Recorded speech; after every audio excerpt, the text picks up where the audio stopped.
Hello new roommate, मैं जिया हूँ। हाय, मैं मायरा हूँ। ये मेरा फर्स्ट ईयर है। और मैं रिया। रिया? ये नाम तो मेरी सबसे अच्छी दोस्त का था। क्या हुआ? मेरे चेहरे पर कुछ लगा है क्या? नहीं, वैसे तुम कहाँ से हो? मैं झारखंड से हूँ। क्या? मैं भी झारखंड से हूँ। फिर तो तुम दोनों की खूब जमेगी। क्या हम पहले कभी मिले हैं? तुम मुझे जानी पहचानी लग रही हो। मुझे भी ऐसा ही लग रहा है, लेकिन रिया नहीं जानती थी कि वो मेरी पुरानी दोस्त रिया जैसी दिखती थी। उसका नाम, उसकी आवाज, सब कुछ। रिया, ये लो हमारे गाँव की लिट्टी। मैं जानबूझकर उसके करीब जा रही थी, क्योंकि जो बातें मैं अपनी पुरानी दोस्त से नहीं कर पाई, उन्हें इसके साथ पूरा करना चाहती थी। रिया, बाहर स्पाइसी नूडल्स खाने चले? हाँ, मुझे तो बहुत पसंद है। मेरी पुरानी दोस्त को भी यही पसंद था। तुम्हें नहीं लगता मायरा रिया का कुछ ज्यादा ही ख्याल रख रही है? मुझे भी कुछ अजीब लग रहा है। रिया, ये स्कर्ट तुम्हारे ऊपर बहुत अच्छी लगेगी। नहीं, मुझे जीन्स और टी शर्ट पसंद है। प्लीज, मेरी तरफ से गिफ्ट है। Thank you. रिया, तुम खुश हो ना? हाँ। ये तुम पर अच्छा लगेगा, और ये रेड वाला तो और भी अच्छा लगेगा। ये परफ्यूम कैसा लगा? अच्छा नहीं है। तुम्हें ये सब किसने बताया? बस तुम खुश हो ना? शॉपिंग, मूवी, घूमना, ये सब वो चीजें थी जो मेरी पुरानी दोस्त मेरे साथ करना चाहती थी, और मैं रिया में उसे ढूंढ रही थी। रिया, नई भोजपुरी फिल्म आई है, चलो देखने चलते हैं। नहीं, मुझे भोजपुरी फिल्में पसंद नहीं है। क्या? लेकिन तुम्हें तो पसंद थी। मायरा, मुझे हॉस्टल जाना है। मुझे अच्छा नहीं लग रहा। मैं कितनी बेवकूफ थी। वो रिया नहीं थी, और कभी मेरी पुरानी रिया बन भी नहीं सकती थी। मायरा, मेरा एग्जाम अच्छा नहीं गया। अब मुझ में दोबारा कोशिश करने की हिम्मत नहीं है। कोई बात नहीं, मैं तुम्हारा इंतजार करूंगी, फिर हम साथ कॉलेज जाएंगे। लेकिन उस दिन मेरी दोस्त ने अपनी जिंदगी खत्म करने का फैसला कर लिया। आज मैं 20 साल की हूँ, लेकिन मेरी दोस्त हमेशा 18 साल की ही रहेगी। अब वो मुझे कभी नहीं मिलेगी। मायरा, मैं 4 टिकट लेकर आई हूँ। चलो फिल्म देखने चलते हैं। लेकिन तुम्हें तो फिल्में पसंद नहीं थी। अब हम सबको पता है, तुम मुझे अपनी पुरानी दोस्त की तरह देखती हो। वो जा चुकी है, लेकिन हम अभी भी तुम्हारे दोस्त बन सकते हैं। अब से हम सब साथ रहेंगे और कभी किसी को अकेला नहीं छोड़ेंगे। वैसे क्या और भी कुछ है जो मुझे उस रिया से अलग बनाता है? उसके गले के पास एक दिल था। क्या? यहाँ? रिया, अब तुम मुझे छोड़कर कभी मत जाना। इन दोनों की दोस्ती को किसी की नजर न लगे। मायरा, चलो बाहर नूडल्स खाने चलते हैं। मुझे नहीं जाना, तुम अकेली चली जाओ। क्या हुआ यार? कुछ दिनों से बहुत बदली बदली सी लग रही हो। रिया, ये मेरी पर्सनल बोतल है, इससे मत पी। मेरी बोतल टूट गई, और वैसे भी हम दोनों चड्डी बड्डी दोस्त हैं। एक ही बोतल से पानी पी सकते हैं। पता नहीं क्यों, पर अब मैं उसकी इन छोटी छोटी हरकतों से चिढ़ने लगी हूँ। मायरा, तुम्हारे और रिया के बीच सब ठीक है ना? पहले तो तुम दोनों बेस्ट फ्रेंड थे, अब क्या हुआ? शायद हमारी दोस्ती में दरार आने लगी थी। क्लास का टाइम हो रहा है, चलो खाना पैक करवा लेते हैं। तुम नूडल्स ले लो, मैं फ्राइड राइस ले लेती हूँ। भैया, एक नूडल्स पैक कर दीजिए। धत तेरे की, फिर से चम्मच रखना भूल गए। कोई बात नहीं, चलो वापस जाकर ले आते हैं। घटिया लोग। इन 2 कौड़ी के दुकानदारों की वजह से टाइम खराब होता है। ये लोग खुद भी यहीं सड़ेंगे और अपने बच्चों को भी यही सिखाएंगे। रिया कहती थी कि वो मेरे सामने अपनी असली पर्सनालिटी दिखाती है। वो मुझसे कुछ नहीं छुपाती, लेकिन उसकी जुबान से दूसरों के लिए निकलने वाला जहर मुझसे बर्दाश्त नहीं होता था। यार, मैंने 10 जगह रिज्यूमे भेजे, कहीं से जवाब नहीं आया। सिर्फ मुस्कान का इंटरव्यू कॉल आया है। एक काम करो, उस कंपनी के HR को मुस्कान के खिलाफ शिकायत कर दो। उसका इंटरव्यू कैंसिल हो जाएगा और नौकरी तुम्हें मिल जाएगी। क्या? नहीं, मैं ऐसा कभी नहीं करूँगी। बुद्धू, मैं तुम्हारा भला ही सोच रही हूँ। अगर तुम उसे अपने रास्ते से नहीं हटाओगी तो तुम्हें नौकरी भी नहीं मिलेगी। मुझे यकीन नहीं हो रहा था, जिसे मैं अपनी सबसे अच्छी दोस्त मानती थी, उसकी सोच इतनी जहरीली हो सकती है। मायरा, ये देखो, मैं सिर्फ तुम्हारे लिए लाई हूँ, बाकी लड़कियों को मत बताना। ये सिर्फ मेरी बेस्ट फ्रेंड के लिए है। यही मेरी सबसे बड़ी परेशानी थी। उसका प्यार और केयर मुझे अच्छा लगता था, लेकिन उसकी सोच मुझे अंदर से तोड़ रही थी। रिया, मैं मॉल जा रही हूँ, तुम चलोगी? नहीं यार, मेरा एक पार्सल लेती आना। अकेले बोर हो जाऊंगी,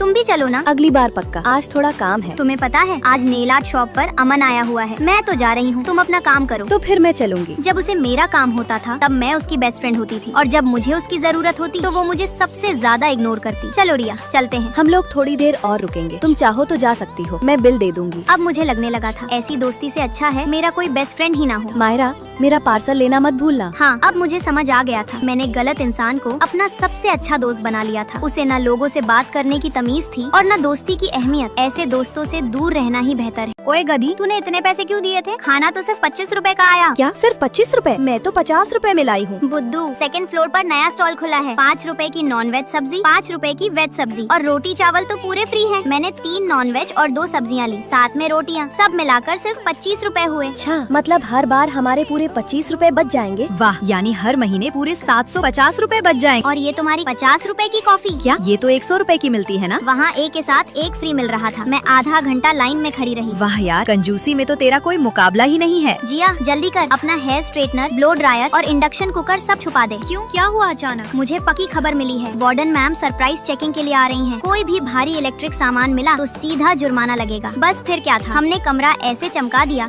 जैसे वहाँ कभी कोई रहा ही ना हो। कमरा तो एकदम चमक रहा है। अरे नहीं, वो हेयर ड्रायर। प्लीज आंटी रुक जाइए। मैं तभी आंटी मुझे बहुत जोर से पेट में दर्द दे रहा है। अरे ये तो सीरियस लग रहा है, मैं तुम्हें दवा देती हूँ। देखा मेरा कमाल, मायरा तो सच में बेस्ट रूममेट है। छी यार, इन कपड़ों से कितनी बदबू आ रही है। परफ्यूम लगाना होगा। सिर्फ परफ्यूम से ये बदबू नहीं जाएगी, मैं इसमें कपूर रख देती हूँ। अब 1 महीने तक कोई बदबू नहीं आएगी। आज वो पुराना सिंक कैसे ठीक हो गया? किसने किया? और कौन करेगा? हमारी ऑलराउंडर रूममेट। उसने खुद प्लम्बर को बुलाकर हॉस्टल के सारे नल, बिजली की दिक्कतें और सफाई का कोना कोना अकेले खड़े होकर ठीक करवाया है, ताकि हम लोगों को कोई परेशानी ना हो। देखो मैं सब के लिए दीवार वाले हुक, ब्रश, ऑल आउट और बाथरूम क्लीनर लेकर आई हूँ। थैंक यू भगवान जी, जो आपने हमें इतनी अच्छी रूममेट दी। हट मोटी साली। क्या हुआ? तुम दोनों आपस में क्यों लड़ रही हो? मैंने अपने नए कपड़े बाहर सुखाने डाले थे और रिया ने उन पर अपने मोजे डाल दिए। तो ये बात है, अब मुझे नहीं रहना तुम लोगों के साथ। रिया, तुमने जिया के कपड़ों पर अपने मोजे क्यों डाले? वो नए मोजे थे, मैंने उन्हें पहना तक नहीं था। सॉरी यार, मैंने गलत समझ लिया। अगर कोई प्रॉब्लम हो तो हम आमने सामने बैठकर उसे सॉल्व करेंगे। मैं तो सोच रही थी अब हमारा ग्रुप टूटने वाला है। जब तक मैं इस कमरे में हूँ हम लोगों को कोई सपने में भी अलग नहीं कर सकता। हाँ, हमारी बड़ी माँ। अब हमारे बचपन की दोस्ती में आग लगाने वाली उस कुत्ते को मैं नहीं छोड़ूंगी। मुझे हमारे हॉस्टल का सबसे हैंडसम लड़का पसंद है। तो कौन है वो? पहले तुम बताओ,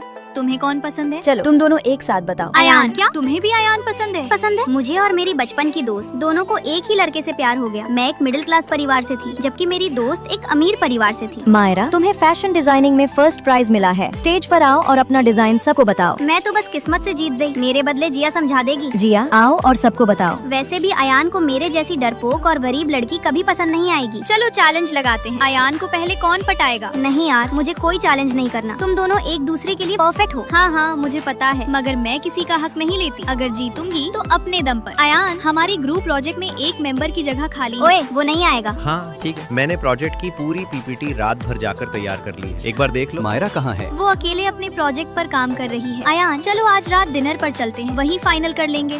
तुम्हें बनाने की कोई जरूरत नहीं पड़ी। अयान ने रात भर जाकर खुद ही प्रोजेक्ट तैयार कर लिया। और पता है, आज हम दोनों डेट पर भी जा रहे हैं। तुम यहाँ अपना प्रोजेक्ट बनाती रहो। मायरा के साथ ऐसा नहीं होना चाहिए। मैडम, इन रद्दी किताबों के 10 रुपए से ज्यादा नहीं मिलेंगे। भैया थोड़ा बढ़ा दो ना, मुझे पैसों की बहुत जरूरत है। मायरा, तुम यहाँ क्या कर रही हो? तुम लोग यहाँ? हाय। मैं और अयान रेस्टोरेंट जा रहे हैं, चलोगी? नहीं, मुझे कुछ काम है, मैं चलती हूँ। जिया तुम्हारी दोस्त नहीं, दुश्मन है। ये प्रोजेक्ट कौन समझाएगा, मायरा या जिया? मैम, इसे मायरा समझाएगी। धत तेरे की, मैं तो स्टेज पर जाते ही सब भूल जाती हूँ। मुझसे नहीं होगा। फिर भी मैं हिम्मत करके स्टेज पर गई और वहाँ मैंने इतना अच्छा प्रेजेंटेशन दिया कि सब हैरान रह गए। लेकिन वहाँ एक जिया थी जो मुझे देखकर खुश नहीं थी। रुको जिया, बात करनी है। अयान को भी तुमसे कुछ कहना है बोलो। मायरा, मैं तुम्हें पसंद करता हूँ। मैं और जिया ये सब पहले से प्लान कर चुके थे। तुम्हें लगता होगा कि जिया तुम्हारी दुश्मन है, लेकिन उसी की वजह से तुम इतने आगे बढ़ पाई और हम दोनों मिल पाए। अब कुछ बोलोगी भी बुद्धू? मुझे पता था मेरी दोस्त मेरे साथ कभी सपने में भी बुरा नहीं कर सकती। हाँ यार, ये भी कोई कहना। मुझे ग्रेजुएशन तक आने में 2 साल ज्यादा लग गए। अब मैं 24 साल की हूँ। तुम सबकी उम्र कितनी है? मैं तो 23 साल की हूँ। लगता है इस रूम में सबसे छोटी मैं हूँ। मैं सिर्फ 22 साल की हूँ। तुम तो हमारी छोटी बहन जैसी हो। लेकिन हमारी चौथी रूममेट कहाँ है? अभी तक आई नहीं। Hello everyone. आंटी, आप शायद गलत जगह आ गई हैं। ये ग्रेजुएशन स्टूडेंट्स का हॉस्टल है। मुझे पता है, यहाँ मेरी बेटी का एडमिशन हुआ है। वो सिर्फ 17 साल की है, बहुत तेज क्या है। 17 साल की लड़की ग्रेजुएशन में? ये तो वंडर वंडर गर्ल गर्ल है। है। मैं जब 3 साल की थी तब से कविताएं लिख रही हूँ। 5 साल की उम्र में पेंटिंग सीखी और 10 साल की उम्र में फिल्म में काम करके अपनी पहली कमाई की थी। आगे आप लोगों से बहुत कुछ सीखना है। चलो तानिया, बहुत हुआ। दोपहर के 3 बज रहे हैं। तुम्हारे अंकल ने एक नई वेब सीरीज के ऑडिशन का टाइम सेट जी किया है। मम्मी चलिए। तानिया रुको, आज हमारे सारे प्रोफेसर और गाइड के साथ बहुत इम्पोर्टेंट वेलकम मीटिंग है। प्रोफेसर मुझे जानते हैं, मैं उनसे पहले ही मिल चुकी हूँ। अभी मुझे ऑडिशन देने जाना है। हाँ, वैसे भी वो तो गॉड गिफ्टेड है, हम लोगों को ही पढ़ना पड़ेगा। आज क्लास में पूरा सिलेबस बताया जाएगा। तुम जाओगी ना तानिया? नहीं, मुझे माँ के लिए पैसे कमाने हैं। मायरा,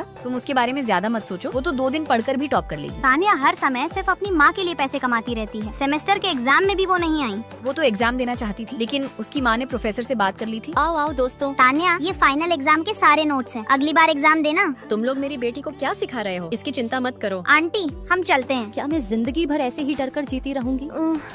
क्या हुआ तानिया, तुम कब आई? प्रोफेसर मुझे एग्जाम नहीं देने देंगे। उन्होंने कहा है कि वो मुझे कॉलेज से निकाल देंगे। रो मत, हम लोग सर से बात करेंगे, रिक्वेस्ट करेंगे तो मान जाएंगे। जब मैं 3 साल की थी, मेरी माँ ने मुझे जबरदस्ती स्टेज पर कविता सुनाने के लिए खड़ा कर, और 10 साल की उम्र से मैं कैमरे के सामने काम कर रही हूँ। मुझे ये सब करना अच्छा नहीं लगता। अगर मैं मना कर दूँ तो माँ मुझे मारती है। प्लीज मुझे बचा लो। तुम्हारी माँ हॉस्टल की कैंटीन में क्या कर रही है? जब तक मैं उनकी बात नहीं मानती, वो मेरा पीछा नहीं छोड़ती। धत तेरे की, माँ हमारे क्लास में भी आ गई। सर के सामने बैठो। उनकी तरफ मत देखो। अगर आप सबको कॉलेज पास करना है तो अभी से पढ़ाई शुरू कर दो। बेटा मुझे इग्नोर मत करो, मैं तुम्हें देख रही हूँ। मैसेज देखकर भी रिप्लाई नहीं कर रही हो। चलो शूटिंग पर जाओ, पैसे कमाओ। तुम गॉड गिफ्टेड बच्ची हो, तुम्हें ज्यादा काम करना होगा। बस बहुत हो गया, मैं अब और नहीं झेल सकती।